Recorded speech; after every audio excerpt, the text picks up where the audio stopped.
Okay, so I'm all finished up soldering up the load side of the ESCs. Oh, sorry. Forgot I had the fan on. It's so hot in here, I had to have the fan on. But anyway, so I finished soldering up the load side of the ESCs. And I put heat shrink. I had enough room that the heat shrink that came with the ESCs I could slide down by the motors. On my last build, I didn't put any heat shrink around the ESCs because if anything ever goes wrong, you just had to cut it off anyway, and unless you undo the wiring, so you can't put heat shrink back on. But since I had the opportunity to put heat shrink on, I'm going to go ahead and do it, just to add that extra layer of protection of the ESC shorting to the frame. But the electrical tape should do that. It should keep that from happening. So next up is adding the flight controller. Now, I spent the last 30-45 minutes doing my research of wiring up the flight controller. Even though I've wired up a Betaflight F3 before, I forgot a lot of stuff. There's a lot to it. Now, the difficult part about soldering up the flight controller is that this one has solder joints on the back side and the top side. So what does that mean? So what that means is you got to really think ahead. You got to do all your bottom solder joints first, and then you can place it on the board and then do your tops. So that's what I'm going to do. I'm going to do all the bottoms first. Another thing I'm going to do on this build that towards the end of this one, my previous build, I have a whole bunch of hot glue holding the wires in. And these through holes over here, if you had to resolder them, were a pain to solder from the top side of the board, and you don't want to solder them from the back side, because if you went to solder them from the back side, you had to take the whole board out to get to the back side of the board. So what I'm going to do this time is I took a SIP socket and I cut out the socket pins. I'm going to solder the socket pins to these pins in here. And then that way, when I attach the wires, I can solder the wires like a little solder cup straight to the top. And then in the future, if I had to unsolder and solder in the wires, I can do it straight from the top. And for wires relief, so the solder joints don't break, instead of using hot glue, I'm going to go and put heat shrink over the wires. So the heat shrink will go over this little SIP socket to give strain relief. Basically, what I'm going to wire up on this board is I'm going to add a buzzer. I'm going to wire up the receiver. I have a FR Sky receiver with smart port, so I'm going to have to use S-Bus. Plus, on top of that, I'm going to have to use a TX. I'll probably use TX3 for a smart port. Got to wire up the video camera and the transmitter. I'm using a Unify Pro transmitter. So on the back here, there's two jumpers that you got to solder up, and one's for your receiver and one's for your video transmitter. And on mine, I'm going to solder both of them up to 5 volts. So yeah, that's what I'm going to do. I just wanted to talk about it before I started doing the time lapse. So this time lapse will be me soldering all the joints on the back side of the board. And then once I'm done with that, I'll conformal coat the back side of the board, and we'll install it on the frame.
Okay, I successfully finished soldering up the back side of the board.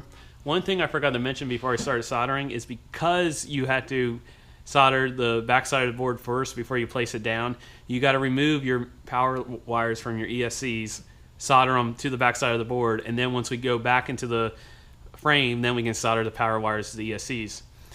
Also, these boards are very difficult to solder on the ground because the ground acts like a huge heat sink.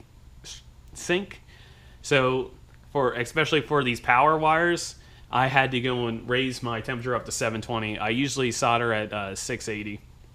Also, I added a low ESR filter cap to the input because this is my second time using the Betaflight F3. On this one, I started having problems, and it cleared up by putting a capacitor on the battery. So some people recommend doing that, so I did that. Also, just to let you guys know, on my other quad, this inductor ended up getting a cold solder joint. I installed this Betaflight board in March on this quad, and the first week of July, second week of July, I started having OSD problems, and I traced it back to a cold solder joint on this inductor, and it actually was cutting out my video totally. I was losing all video. So on this one, I ended up having to jumper out, go from the camera straight to the video transmitter with no OSD. So once I get this one flying, I'm going to try to take this apart and fix that cold solder joint. So, but I decided to give Betaflight F3 board another shot, and I thought that was just a fluke thing on that one. So yeah, this is a tough board to solder. You just got to take your time, and having the right soldering iron does help a whole bunch too. But just got to take your time and solder it up. So now I'm going to conformal coat the back, let it dry, and we'll install this in the frame and then start soldering everything else up. Okay, so now it's time to mount the flight controller to the frame. The flight controller did not come with standoffs. The frame did not come with flight controller standoffs. I emailed xHover because the 5XR or the R5X, I keep on forgetting what the name of that other frame is, came with flight controller standoffs, and they said this kit does not come with flight controller standoffs because flight controllers come with their own standoffs. Well, that's not the case for the Betaflight F3. So just off of Amazon, I got standoffs. The problem is, I have this little M3 screw kit. These are too long to properly screw into the grommet through the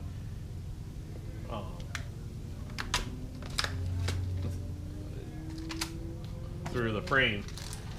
So I was going to use, I have a whole bunch of extra, these 3mm screws that came with the motors. But the problem is these 3mm screws are too wide. So I'm going to have to go and sand down the edges of the bolt so that they fit in these holes, because these are recessed through the arms. So yeah, that's what I'll be doing.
Okay, well, I decided to just dive in and finish wiring up the board, and that's what I did. So the board's completely wired up. I wired in a buzzer. This is the first time I've used a buzzer, but in my other quad, I had situations where it would have been very helpful to have the buzzer.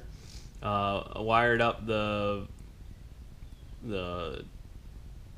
transmitter, or no, wired up the receiver. Sorry, smart port in the back here, and then S bus and power and ground. These two connectors are for the camera and the video transmitter. The video transmitter is going to be mounted on the top plate, and I rolled the ESCs, rolled the heat shrink up over the ESCs for when I power it on. Also, I took blue pneumatic hose and I put my my receiver antennas in the blue pneumatic hose to protect it. And I did that on my last quad, and I didn't have any problems with the reception or anything, and I didn't break up any antennas. Before I was doing that, I have broken off antennas. So just have it, you know, people like having it in a V vertically, but when you route it around the arms, they're going to be in a V anyway. You know, you're going to have a plane no matter if it's a vertical plane or horizontal plane, unless you have a third antenna. So yeah, so now I'm going to go and